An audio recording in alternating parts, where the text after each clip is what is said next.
It is our third feature event of the evening. They are the Bob Valenti Automall late models. They will go 30 laps, and here's the starting lineup. Starting on the pole, driving the number 28 from Westport, Connecticut, Toyota of Westport, and Northeast Labor Force sponsor, the number 28 of Jay Lozniak. Outside of him, driving the number 16, that will be Dave Zemke from Guilford, Connecticut.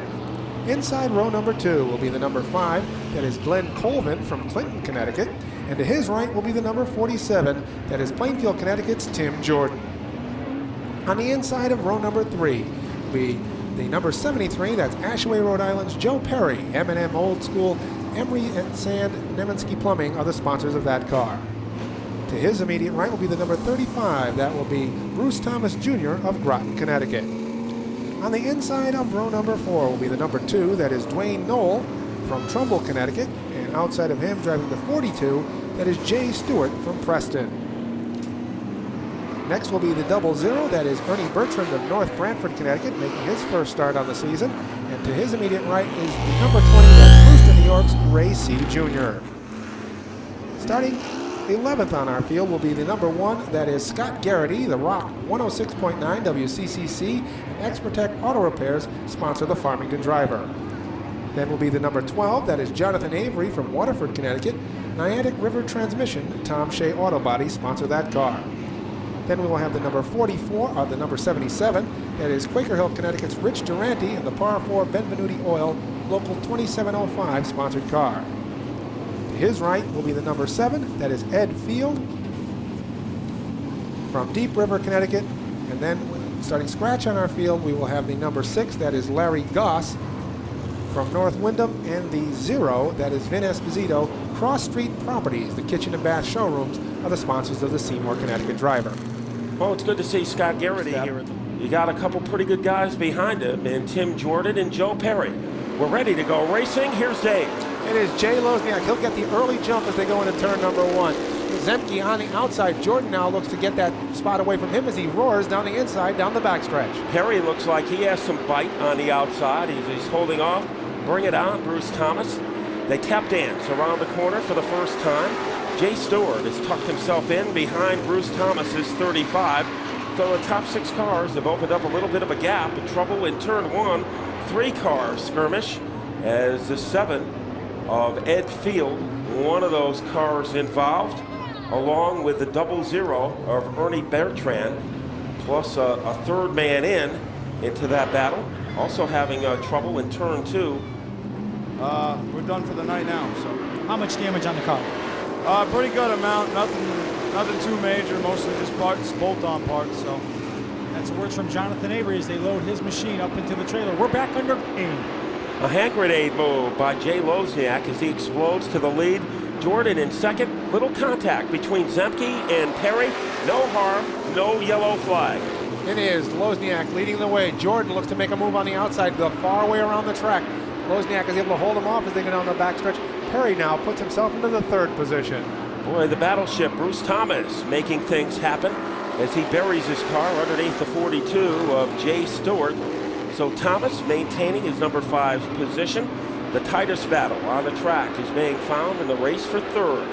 Zemke out of the Speedbowl, Dave Barabalt. Jay Lozniak looks to get the early jump once again, and he will do so as they go into turn number 1. Timmy Jordan drops down into that 2nd spot. The battle now still rages between the 16 of Zemke and the 73 of Perry, with Perry taking that spot as they go into turn 3. Perry has some pizzazz on the outside groove as he is able to thrust his way past the 16 car.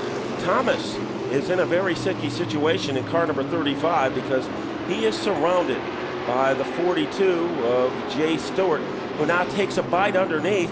Larry Goss is behind Thomas, who goes sideways, almost loses it, gets close to the wall, and is able to make the correction. And back up at the front now, Timmy Jordan tried to make a move on Lozniak. He is able to hold him off. Lozniak still holding the lead as they go down the backstretch. It is Jordan running second, Zemke on the inside of Perry as they come to the stripe. But Bruce Thomas, it was like riding a comet as he falls off the pace. Jay Stewart in 5th, gnawing away at the back bumper of the 16 of Dave Zemke. So Zemke has 4th. And hanging on like a paper clip right behind him is Jay Stewart, the professor, in car number 42. Lozniak still leads the way. Timmy Jordan runs in the 2nd spot. It is the battle between the 16 of Zemke, the 73 of Perry, and the 42 of Stewart for that third spot, which is the best action on the track right now. Now Larry Goss tap dances to the outside of Bruce Thomas to gain a spot. The question mark is at the front. Tim Jordan and Jay Lozniak, two young drivers, each looking for their first career win in the late models. Both of them have had success in other divisions. To the outside goes Jordan. He is shut off by Lozniak. Lozniak hangs on to that lead in turn number 1. Jordan second. Zemke now has the third spot. It is Jay Stewart and the 73 of Perry battling for the fourth spot, and on their back bumper is the 6 of Larry Goss. Tim Jordan all over Lozniak like caution tape at an accident scene. Getting loose is Lozniak, trying to take advantage is Tim Jordan on the outside. Jordan will fall back, get another run on that outside of Lozniak. He'll pull even as they come off turn number 4. Both cars side by side as they go across the stripe and head into turn 1. Well, Tim Jordan has the momentum coming off the high banking, and now he has the lead with 19 laps to go. Trying to retaliate is Jay Lozniak. Has a little room on the bottom, not quick enough to take advantage, and he has to worry about the combination of Jay Stewart and the 6 car, Larry Goss. Goss, who had problems earlier today in practice, is now looking to get that second spot away from Lozniak as Lozniak is able to put the block on. It is the 42 of Stewart to the inside, the 6 of Goss right on the back bumper of Lozniak. This could be a double ceremony for the 47 of Tim Jordan. He will graduate from Eastern tomorrow, and right now he is trying to graduate into the elite group of all-time winners in the late model division at the Speedbowl, opening up a healthy lead over Larry Goss. So right now it looks like Goss, as he bullets his way into second, might be the quickest car at the bowl. Goss is able to power his way around the 28 of Lozniak. It is Goss setting sail after our leader, the 47 of Tim Jordan. Running in third, the battle is between the 42 of Jay Stewart and the 28 of Lozniak. A little tap on the back bumper opened up some room for Jay Stewart as he is trying to disco his way underneath Jay Lozniak, and he completes the mission. The professor is in third, and he still has 15 laps to go, so a lot of time for Stewart to work his magic.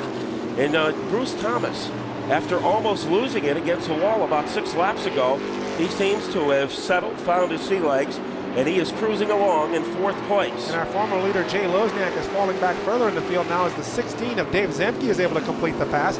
That's also allowing the 73 of Joe Perry to try to get underneath Lozniak as they go through turns 1 and 2.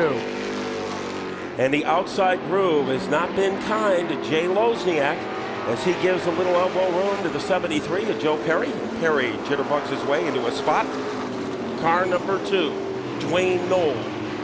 He is a sense of urgency in that car, and he is going to blister his way into the spot. So Knoll is on the move, but Tim Jordan, 11 laps away from his first career victory in the late models.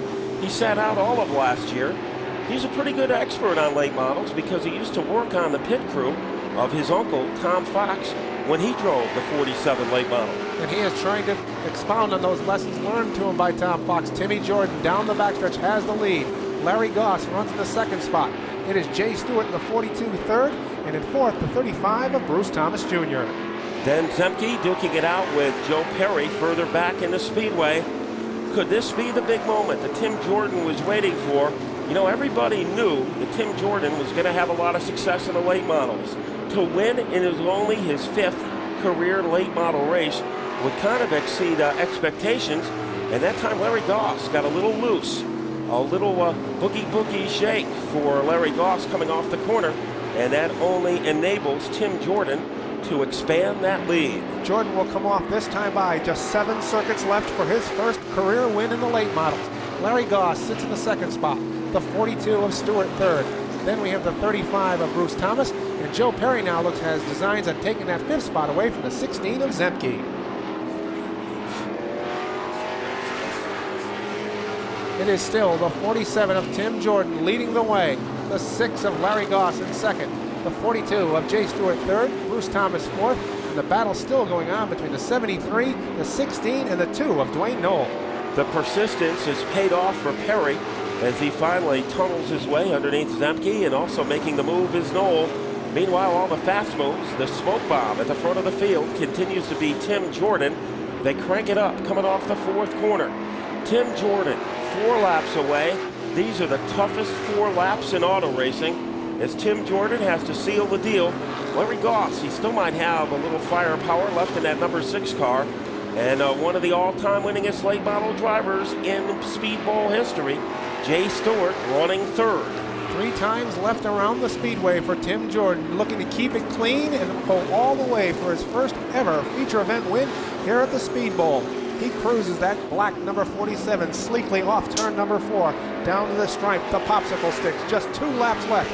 Larry Goss will trail, and then we'll have the 42 of Jay Stewart, the 25 of Bruce Thomas, the 73, that's Joe Perry, Dwayne Knoll in the 2. David Zemke runs next, and he is under siege as the 28 of Lozniak looks to make a pass. 1 more lap left for the 47 of Tim Jordan. He will go down the backstretch, bring it up to the barrier, work his way into turn number 3. He will now come off turn number 4 and taking home his first career win in the Bob Valenti Auto Late Models, it is Tim Jordan. In that race, like he has done it a few times before. So he is about to climb out of the car. Tomorrow he'll graduate from Eastern Connecticut State University, but tonight he graduates to the impressive list of late model winners at the Speedbowl, Tim Jordan. And Bob Potter, one of the first, and Chad Williams, one of the first to congratulate Timmy Jordan on a night that he'll never forget, as he is taking off his helmet. He has climbed out of a winning car before in a mini stock, but this is the first time he has ever climbed out of a late model here at the start-finish line. The steering wheel comes off. It's hard to get your hands to work when you're excited, as this youngster is. How about a hand for tonight's winner, Timmy Jordan? Timmy, did you ever think you could hit the winner's circle in only your 5th career late model race? I always thought we could win. That's why we moved up. And we took 2005 off to regroup, build a shop, because Jordan Racing doesn't do it the wrong way. So we weren't going to race a late model out of the driveway. So my parents are the main reason we're here in Victory Lane. We did everything right. We took a year off. We said we needed an ant car. It's good for me. I can go touring maybe later in my career. But, you know, we're here fine-tuning our program here at the Speedbowl. I love the Speedbowl. All the fans are great. And, you know, I just got to thank everybody involved with this car, from Larry's Auto Machine to Mike Murphy and the A-Team to J&J Custom Design, Brown's Auto Center for the sweet clear coat on this thing, even though I take it off a lot. And East Coast Electric, just everybody, thank you so much. All my crew, Ryan Curran, Chris Burton, all the Fox Motorsports people, the Pastriacs, I thank everybody involved. Thank you very much. One quick thing. What's a bigger thrill, graduating tomorrow or winning your first late model feature? Yeah, I graduate college, so I'd rather take the feature win, because that can help me put some money towards my school loans. Okay, that's a story from the winner in tonight's late model, Timmy Jordan. Gary, changing to the guard. Tommy Falk used to drive number 47, one of the most successful late model drivers of all time.